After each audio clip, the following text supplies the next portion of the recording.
नमस्कार. हार्दरुसली कुंकू हसलं मालिकेच्या भागामध्ये आपण पाहत आहोत. इथे छानशी म्हणजे वाढदिवसाच्या लग्नाची तयारी चालू आहे कृष्णा आणि दुष्यंतची. कृष्णा तर सरपंच या अधिकाराने गेलेली आहे एका ठिकाणी मीटिंगसाठी. आता ती मीटिंगवरून येईपर्यंत घरचे सगळेजण तयारी करतात. बाजाबाईंनी सगळी जबाबदारी घेतलेली. बाजाबाई आता आपल्याला इथे दिसते की भक्ती जी आहे ना तिच्या मदतीने स्वयंपाक करायचं ठरवते आणि भक्ती मग तिला सांगू लागते की आपण काय काय बनवायचं. त्यातच ना ती सगळं छान प्रकारे मेनू सांगत असताना कृष्णाला हे आवडतं ते आवडतं, आपण पुलाव बनवूया आणि आपण काय काय बनवू ते सगळं तिथे बोलत असतात. तर बाजाबाई मुद्दामच इथे बोलताना बोलते की दुष्यंतला खीर आवडते, आपण खीरही बनवूया, पुऱ्या बनवूया. तर तितक्यात ना बबन्या पण म्हणू लागतो की आपल्या कृष्णाला ना भजी फार आवडतात, त्यातली त्यात ती मुगाची भजी तर जास्तच आवडतात, तर आपण तेही बनवायचे. मग इथे दोघीजणी लगबगीने स्वयंपाकाला निघतात. बाजाबाई मात्र जाताना सगळ्यांनी व्यवस्थित काम करायला सांगतात. मैनावती मात्र डिंब बसलेली असते. तिला मुद्दा म्हणून जाते, मैनावती इथे जर काही काम करणार नसशील तर माझ्यासोबत किचनमध्ये यावं लागेल हां. मैनावती म्हणते नाही नाही बुवा, तुम्हीच जा किचनमध्ये, मी इथलं काम करू लागते. आता इथे आमदार साहेबांनी बदला सूड घ्यायचं ठरवले. त्याप्रमाणे आता इथे मीटिंग चालू केलेली आहे आणि मीटिंगवरती एक एक विषय एक एक असा लांबणी टाकण्याचं काम व्यवस्थित करत आहे बरं का हे. आणि त्यांचं सतत लक्ष आहे की कृष्णाकडे, कृष्णा काय करते, कृष्णावरती कसा वेळ वाया घालवायचा आहे, तिला कसं इथेच कोंडीत धरायचं आहे, त्या सगळ्या गोष्टी त्याच्या डोक्यात चालूच आहे. इकडे तो मीटिंग करतो आहे, सगळ्या गोष्टी बोलतो आहे वगैरे, पण मुद्दामच तो खोड पण करतो आहे की कृष्णा काही करून जाता कामा नये. तिला जेव्हा पण कॉल येतो ती कॉलवर बोलत असते की मी आता मीटिंगमध्येही नंतर बोलतो. तर इथे मुद्दामच तिच्याकडे कान्या नजरेने इथे हे जे आमदार साहेबांनी ते पाहत असतात आणि मुद्दाम म्हणू लागतात की सगळ्यांनी मीटिंगकडे लक्ष द्या. त्यातली त्यात इथे पुन्हा एकदा आपल्या कृष्णाचा फोन वाजतो. कृष्णा पुन्हा एकदा सांगते की मीटिंग चालू आहे, तर मी तुझ्याशी नंतर बोलते, भक्तीने कॉल केलेला. तर इथे आता मात्र फटकार चांगलीच आमदार साहेब सरपंच बाईला लावतात, 5 गावच्या सरपंच बाईंना हो. तर इथे कृष्णा म्हणते हो सॉरी मी फोन उचलला, आता नाही उचलणार. तर तुम्ही 5 गावच्या सरपंचबाई, एखादा जरी मुद्दा सुटला ना तर 5 गावांचं नुकसान करून ठेवाल, तेव्हा याच्याकडे लक्ष द्या, असं म्हणत टॉन्ट मारू लागतात. आणि व्यवस्थित कामं करायला हवी, तर व्यवस्थित मीटिंगमध्ये लक्षही द्यायला हवं, असंही बोललं जाते. तर आता इथे आपण पाहतोय की मुद्दामच आमदार तिला धारेवर धरत आहे, तिला मुद्दाम टॉन्ट मारत आहे आणि तिला त्रास देण्याची एकही संधी इथे सोडली जात नाही आहे. कृष्णाला मात्र चिंता पडली आहे घराची. घरी सगळीजण तयारी करत आहे. बाजाबाईने इतका मोठा बेत आखला, त्या सगळ्या गोष्टींचं काय होईल ह्या गोष्टीची पण चिंता तिला लागलेली असते. तर आपण इकडे पाहतोय मैनावती म्हणू लागते की बघा आता एवढीही तयारी केली, एवढं सगळं केलं आणि सगळं होऊ नये 11 वाजले, 11 वाजून गेले तरीही सरपंचबाई काही घरी परतलेल्या नाही. मला तर फार भूक लागली, मला असं वाटतं आपण सगळ्यांनी जेवण करून घ्यायला हवं. आणि इथे सगळेजण आपापली बाजू मांडू लागतात. हो ना, किती उशीर झाला, सगळ्यांच्या पोटात कावळे कागायला लागले. मैनावती तर म्हणते जेव्हा करायचं सेलिब्रेशन तेव्हा करूया, जेवणं मात्र तेवढे उरकून घेऊया ना. पूजाही म्हणू लागते हो ना, मलाही फार भूक लागली. आता त्या सरपंचबाईची वाट पाहता पाहता बघा 11 वाजले, अजून किती वेळ उपाशी राहायचं, माझ्याच्याने नाही राहावं ते उपाशी. आता इथे दलपत भाऊ आपल्या भावाला म्हणू लागतात की दादा तू तरी जेवण करून घे, तुझ्या गोळ्यांची वेळ चुकून जाईल. पण आता इथे लेकीसाठी ते जेवणासाठी नकार देतात, ती आल्याशिवाय जेवणार नाही, कितीही उशीर का होईना तिच्यासाठी आज थांबायचं म्हणजे थांबायचंच, असा जो त्यांनी निर्णय घेतला आहे त्याच्यावरती ठाम आहे.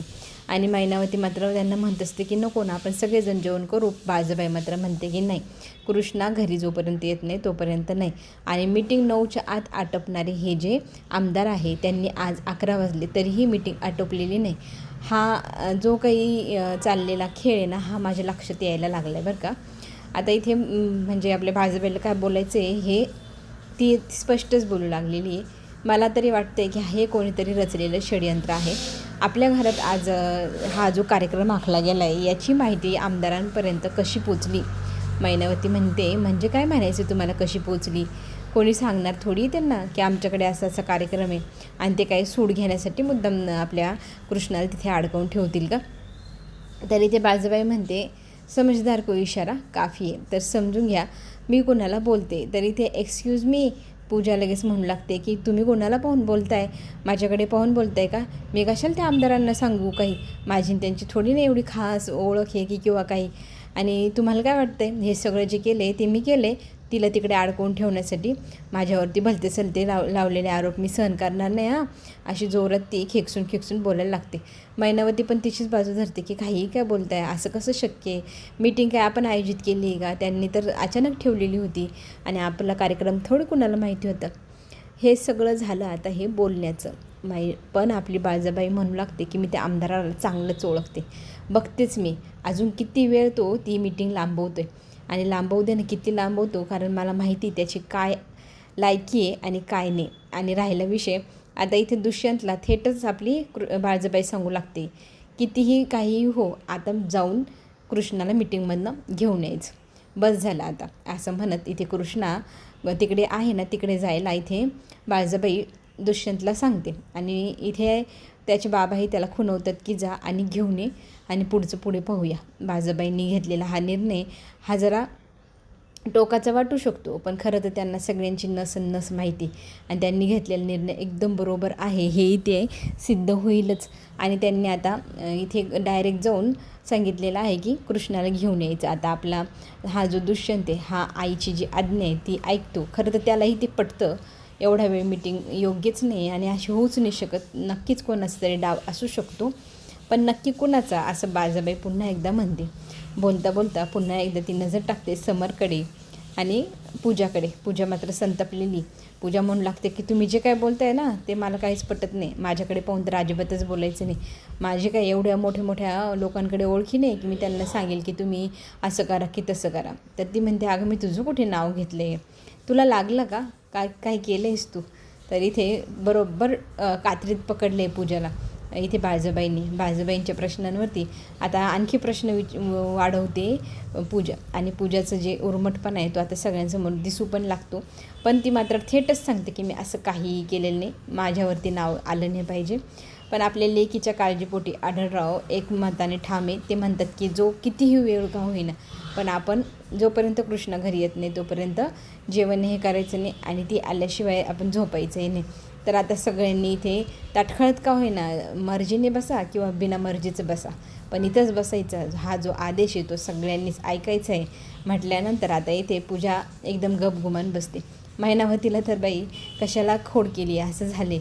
आणि बाळजाबाईंनी मात्र बरोबर तीर निशाण्यावर मारून योग्य ठिकाणी योग्य व्यक्तीला चांगलीच जाणीव करून दिली की तुझी चूक आमच्या पण लक्षात येते बरं. आता इथे बाळजाबाईंनी सांगितल्याप्रमाणे आता दुष्यंत काही झालं कितीही वेळ का होईना आज जाऊन घेऊन का यावं लागेना, तर कृष्णाला घेऊन यायची जबाबदारी दिली आहे दुष्यंतला. आता दुष्यंत निघाला तिला आणायला आणि दुष्यंत आणि कृष्णा घरी येईपर्यंत कोणीही झोपणार किंवा जेवणारही नाही. हा जो आदेश आहे तो पाळायचा तर पाळा, नाही नसेल पाळायचं तर गाठ माझ्याशी आहे असं म्हणत बाळजाबाई एकदम खुन्नस देऊ लागतात. आता बाळजाबाईच्या शब्दापुढे कोणी जाणार शक्यच नाही. हा असतो आपल्या बाळजाबाईंचा रुबाब. एवढ्या रुबाबातच बाळजाबाई छान दिसते एकदम. तिची बिल्ली मांजर करून टाकली, कोणी घाबरत नव्हतं ना, तर ती सिरियल पाहायला मज्जा पण येत नव्हती.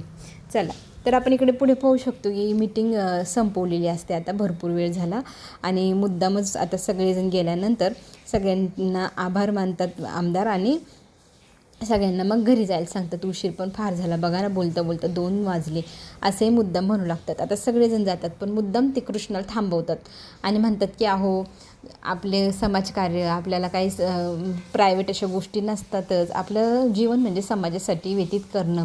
आणि बघा ना रात्रीचे 2 वाजले पण तुम्हाला शुभेच्छा द्यायच्याच राहून गेल्या हो लग्नाच्या वाढदिवसाच्या. तर बिलेटेड लग्नाच्या वाढदिवसाच्या खूप शुभेच्छा आणि दुष्यंतरावांनाही सांगा हां, असं आमदार साहेब आपल्या कृष्णाला म्हणू लागतात. आणि वरतून मुद्दाम म्हणतातही हां की तुम्हाला वाटेल की मी तुम्हाला मुद्दाम एवढा वेळ ताटकळत ठेवलं, जाणून बुजून बदला घेण्यासाठी केलं आहे, तर असलं काहीही नाही हां. तरी ते कृष्णा म्हणते हो, मुद्दाम तिला शुभेच्छा देण्यासाठी ते हात पुढे करतात. आपली कृष्ण मात्र त्यांना काही भुलणारी नाही. कृष्णाने त्यांच्यासमोर थेट हात जोडले आणि तुमच्या आभाराने तुमच्या शुभेच्छा पोचल्या असं निरोपही दिला. आमदार साहेब मात्र पुन्हा एकदा म्हणतात, माझ्याबद्दल काही मनात राग धरू नका बरं का, माझ्यामुळे तुमचा दिवस खराब झाला असेल तर सॉरी. तर आपण इकडे पाहू शकतात की चांगलाच बदला आपल्या ह्या आमदारांनी आज सूड उगवला आहे. तर आता आपण पाहतोय भरपूर रात्र झाली, रिक्षा तर भेटणारच नाही एवढ्या रात्रीची. मग कृष्णाला भीती वाटू लागली की काय करावं, थोडा वेळ वाट पाहावी का कोणी मदत करेल का. रात्रीचे 2 वाजेला कोण रिक्षा बघणार नाही, कोण हिला मदत करणार आहे बरं. आता ही विचारच करत असते की दुष्यंतला फोन करू की नको, त्रास देऊ का नको. त्रास, अरे रात्रीचे 2 वाजले, नवऱ्यालाच त्रास द्यायचा राहतो. तर आता इथे आपली कारभारीनं असं बोलत बोलत आलेला असतो दुष्यंतचा हाक ऐकून एकदम जीवात जीव यावा ना कृष्णाच्या, तिच्या जीवात जीव येतो आणि घाबरलेली कृष्णा त्याला जाऊन घट्ट अशी मिठी मारते आणि त्याला म्हणू लागते की थँक गॉड तुम्ही आलात. तर आता तो म्हणतो, मला माहिती होतं तुझ्यासाठी मला बाळजाबाईंनी इथे पाठवलेलं आहे, तुला भरपूर उशीर झाला, रिक्षा गाडी काहीच मिळणार नाही, मग एवढी गाडी का सजवली आहे. आणि इथे आता आपली कृष्णा फारच खुश होती गाडी सजलेली पण. तर तो म्हणतो, अगं आपल्या लग्नाचा वाढदिवस, माझ्या नवरीला आणायला मग गाडी नको का सजवायला. तर आता इथे भरपूर वेळ झाला, मला खूपच वाईट वाटतं आहे आणि माफ करा, असंही ते आपली कृष्णा दिलगिरी व्यक्त करू लागते. तर मोठ्या मनाचा दुष्यंत हा म्हणू लागतो की मला माहिती आहे तुझं समाजकार्य आहे, त्याच्यामुळे तुझ्यावर मी काही राग भरणार नाही आणि सॉरी नको म्हणू नये यार, असं म्हणत तो तिला म्हणू लागतो की आत्ता आपला दिवस अजूनही संपला आहे असं समजू नको. माझ्यासाठी तर तू स्पेशल, तुझ्यासाठी तुझ्यासोबतचा प्रत्येक दिवस स्पेशल. आणि इथे आपल्या मनावर इतका मोठ्या मनाचा आहे हे पाहिल्यानंतर आपली कृष्णा त्याला एकदम घट्ट मिठी मारते, लग्नाच्या शुभेच्छाही देते आणि पुन्हा एकदा दिलगिरी पण व्यक्त करते की माझ्यामुळे उशीर झाला वगैरे. तर तो म्हणतो काही हरकत नाही, चल आता भरपूर वेळ झाला आहे, आपल्याला घरी जायला हवं. आता दोघंही ते घरी जायला निघतात. आता आपण पाहतोय घरी पोचल्यानंतर अंधार गुडूप घरामध्ये एकदम शांतता. आपली कृष्णा म्हणू लागते की सगळेजण खूपच माझी वाट पाहत असतील ना, खूप वेळ होऊन गेला ना, माझ्यासाठी सगळ्यांचं माझ्यामुळे सगळ्यांचं मन दुखवलं गेलं, मला फार वाईट वाटतं आहे. बाळजाबाईंनी किती तयारी केली असेल माझ्यासाठी आणि सगळी वाया गेली. वाया कशी जाऊ देणार हो. सगळेजण आता इथे लाईट लावतात, सरप्राईज वगैरे तिला दिलं जातं. तिला फार आनंद होतो की बापरे सगळेजण अजून जागे आणि माझ्यासाठी इतकं छान सजावट केलेली होती. हे सगळं पाहून तिला खूप बरं वाटतं, पण ती सॉरी पण म्हणत असते. तर बाळजाबाई म्हणते, अहो सॉरी कशाला म्हणताय, समजू शकतो आम्ही आणि आम्ही पण हे कामं केलेले, त्याच्यामुळे या गोष्टीचा अनुभव आम्हालाही आहे. आणि राहिला विषय तुझ्या सरप्राईजचा, तर हेच तुझं सरप्राईज आहे, तुला आवडलं ना. तर ती म्हणते, हो खूप छान आहे, खूप सगळ्यांनी माझ्यासाठी एवढं सगळं केलं, याच्यासाठी खूप आभारी आहे मी. आणि तुम्ही सगळेजण माझ्यासाठी अजूनपर्यंत जागे, या गोष्टीचं पण मला खूप कौतुक वाटतं. पण तुम्ही सगळ्यांनी झोपून घ्यायचं ना, किती वेळ झाला. तर इथे तू आलेली नाही तर आमच्या जीवात जीव कसा येईल असं आढळराव म्हणतात. आणि तुझ्यासाठी एवढीही तयारी केली, ती कशी काय आम्ही म्हणजे वाया जाऊ देऊ. तुझी वाट आम्ही आत्तापर्यंत पाहत होतो. ही गोष्ट कळल्यानंतर तर जास्तच एकदम असं कृष्णाला वेगळंच काहीतरी वाटू लागतं की माझ्यामुळे किती जणांना त्रास झाला असं. तर तुझ्यामुळे त्रास कसा होईल, तू तर आमची लेक आहेस, असं इथे आढळराव आणि आपली बाळजाबाई बोलते. आणि लेकीसाठी कुठलाही दिवस महत्त्वाचंच आमच्यासाठी. आणि आजचा दिवस संपला ना, माझ्यामुळेच आजचा दिवस संपून पण गेला, मग कशाला आता हे केक आणि सेलिब्रेशन. तर आता आढळराव म्हणतात, एक दिवस संपला म्हणजे काय, तुमच्या लग्नाचा दिवस संपला असं नाही, मी तर म्हणतो आठवडाभर हे सेलिब्रेशन व्हायला हवं. हो की नाही रे दुष्यंत आता हसू लागतो आणि काहीही काय बाबा. तर आता आपण एक आठवडा तरी सेलिब्रेशन करायचं बुवा तुझ्या लग्नाच्या वाढदिवसाचं, असं इथे बाबांनी जाहीरच करून टाकले. आणि दुष्यंत म्हणतो नाही नाही नको. तर आता इथे केक कापायचा का, भरपूर वेळ झाला. मैनावती म्हणू लागते की सेलिब्रेशन की काय ते पटापटा उरकून घेऊया, मला ना असं झालं आहे आपण कधी जेवणाच्या टेबलवर जाऊन बसतो आहे. तर इथे अजूनपर्यंत सगळे जेवलेले नाही, ही गोष्ट आता कृष्णाला मैनावतीमुळे कळते. मग तर जास्तच चिडते ती की तुम्ही सगळेजण जेवण करून घ्यायचं नाही, एवढा वेळ का माझी वाट पाहत बसलात. आणि बाबांना तर ती रागवूच लागते की तुमच्या गोळ्या औषधांची वेळ असते, गोळ्या असतात, तर तुम्ही इतका वेळ उपाशी राहिलेतच का. तर तुम्ही जेवायला हवं होतं. ते म्हणतात की तू आहे ना डॉक्टरी नाही आहे, तू सरपंच बाई आहे, तर तू मला शिकवू नको बरं का, काय खायचं कधी खायचं. एखाद दिवशी उपाशी राहिल्याने मला काही होणार नाही. त्यांनी ते काहीही काय बोलतात बाबा असं म्हणून मग आता लवकर केक कापूया आपण असं म्हणत सगळेजण केक कापायला सेलिब्रेशन करायला जमा होतात. आणि दुष्यंत आपली कृष्णा छान प्रकारे केक कापतात. सगळेजण त्यांना खूप शुभेच्छाही देतात. आता इथे केक भरवण्याची वेळ येते, दोघंजण एकमेकांना केकही भरवतात. आणि आता आपली जी कृष्णा आहे, पहिला घास आढळरावांना भरवते आणि दुसरा घास मग ती आपल्या बाळजाबाईला भरवते. आणि ही जी गोष्ट आहे खरंच खूप छान वाटतं आपल्या बाळजाबाईला की आपल्याला इतकं प्रेम कृष्णामुळं सगळ्यांकडनं मिळते आणि ती पण तिला खूप प्रेमाने घास भरवते. पुढे आपण पाहू शकतो सगळेजण मग ह्या विषयावर बोलू लागतात की इतका वेळ झाला आहे, आपण आता काहीतरी खाऊन घ्यायला हवं. त्यात तर पूजा म्हणते की बाबा थोड्या वेळात ना ब्रेकफास्ट करायची वेळ होईल, आपण डिनर करायचं का. तरी ते बाजूबाई तिला लगेच म्हणते एक काम कर, तू बनवायलाच घे, म्हणजे कसं आम्ही उठून येईपर्यंत ती तयार तरी राहील ब्रेकफास्ट. सगळेजण हसू लागतात तिच्यावरती. बाजाबाई बरोबर टॉन्ट मारते आपल्या पूजासारख्या सुनांना बरं का. तर आता इथे पूजेचं झालेलं अपमान पूजा असा गिळून टाकते, कारण तिला माहिती काही गोष्टी तातडीने करायच्या नाही, शांत डोक्याने करायच्या. त्यामुळे तिने आत्ता जरी माघार घेतलेली, वचवच कमी केलेली. तर आपण इकडे पाहू शकतो पूजाची जी फालतूची बडबड आहे ती जरा अत्यंत जास्तच चालते. पण आता तिच्याकडे दुर्लक्ष कसं करायचं हे बाळजाबाईला जमलं आहे बरं का. आणि तिला घालून पाडून बोलणं वगैरे सगळं जमतं आहे आपल्या बाळजाबाईंना. तर आपण इकडे पाहू शकतो की दुष्यंत म्हणू लागतो की सगळेजण थांबा ना, मला आणखी एक गोष्ट सगळ्यांसमोर द्यायची आहे कृष्णाला. खरं तर ते सरप्राईज आहे. आता ते सरप्राईज काय म्हणून सगळेजण पाहू लागतात. तर आपला हा जो नटखट दुष्यंत आहे ना, हा काय करतो, एक छानसं सोन्याचा नेकलेस घेऊन आलेला आहे गिफ्टमध्ये आणि तो कृष्णाला त्याने गिफ्ट केला आहे. अरे वा, सोन्याचा नेकलेस इतका सुंदर. तो पाहून तर आपले कृष्ण भांबवूनच होते, एवढं कशाला करत बसलात तुम्ही. आणि सगळ्यांना मात्र भारी कौतुक वाटतो, बापरे एवढं मस्त नेकलेस, भारी आहे बरं का कृष्णा, तू नशीब काढलं, असं तसं सगळं बोलतात. आपल्याला पुढील भागामध्ये पाहायला मिळणार आहे की दुसऱ्या दिवशी सकाळी ज्या वेळेला कृष्णा सगळ्यांना म्हणू लागते की मला कोणी ना कोणी काही ना काही गिफ्ट देतच आहे. तर बाळजाबाईंनी तिला ओव्हन गिफ्ट केलेले आहे, तर त्याच्यामध्ये काहीतरी बनवून खाऊ घालावी अशी तिची इच्छा ती आता बाळजाबाईंसमोर व्यक्त करते. पण तिला ओव्हन चालवता येतच नाही. तर तिने ओव्हनमध्ये ठेवलं आहे पनीर बनवायला. आता तिने कसं ठेवलं आणि कसं ते ब्लास्ट झालं हे पूजाला आपण विचारूया ते उद्याच्या भागामध्ये. आणि ते ब्लास्ट झाल्यानंतर तिथे आपला दुष्यंत येतो, पटकन ओव्हन बंद करतो, कृष्णाला काय केलं म्हणून विचारू लागतो. तिच्याकडनं चूक झाली, हा जो बोंबाटा आहे ना मैनावती, आणि पूजा करू लागते. आणि ही तिची दुसरी चूक. आता 5 चुका झाल्या का कोणतरी मरल, हा जे बोंब मारायचं काम आहे ते मैनावतीला फार शोभतं.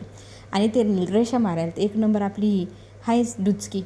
तर आता सगळ्यात पहिले लगेच पेन वगैरे घेऊन लगेच 1 नंबर 2 नंबर, आता 3च चुका बाकी तुझ्या, आता 3 चुकांनंतर कोणाचा नंबर लागेल, कोण मरल, अशा मेंटॅलिटीची ही पूजा. आता ह्या मैनावतीने पूजाने चांगला ढिंडोरा पिटवला आहे. ओव्हन ब्लास्ट झालं त्याचा आरोप कृष्णावरती, कृष्णाने केलेली ही दुसरी चूक असा कांगावा. आणि आता पुढील भागामध्ये जो काही ट्विस्ट येईल, आपली ही जी कृष्णा आहे हा ह्या गोष्टीचा शोध लावू शकते का, दुधाचा जसा शोध लावला तसा, आणि कशी ती लवकरात लवकर पूजाच्या कानाखाली मारते की नाही हे मला पाहायचंच आहे. आपल्या सगळ्यांना ते पाहायला खूपच आवडणार आहे. तर पुढील भागामध्ये आपण पुन्हा भेटूया. चॅनलला लाईक करा, सबस्क्राईब करायला विसरू नका. पुढे येणारे नवीन व्हिडिओ तुमच्यापर्यंत लवकरच पोहोचतील. आपण आत्ता घेऊया छोटीशी विश्रांती, पण कमेंटमध्ये सांगत जा सिरियलमध्ये आज तुम्हाला काय आवडलं आणि काय नाही. आज तर मला बाळजाबाईंचा जो काही सेलिब्रेशनचा जो हे होता ना आयडिया ती खूप आवडली. सुनेला असे छोटे छोटे गिफ्ट द्यावं सासूबाईंनी, हो की नाही. आपण पुन्हा भेटूया. चॅनलला लाईक करा, सबस्क्राईब करा. धन्यवाद.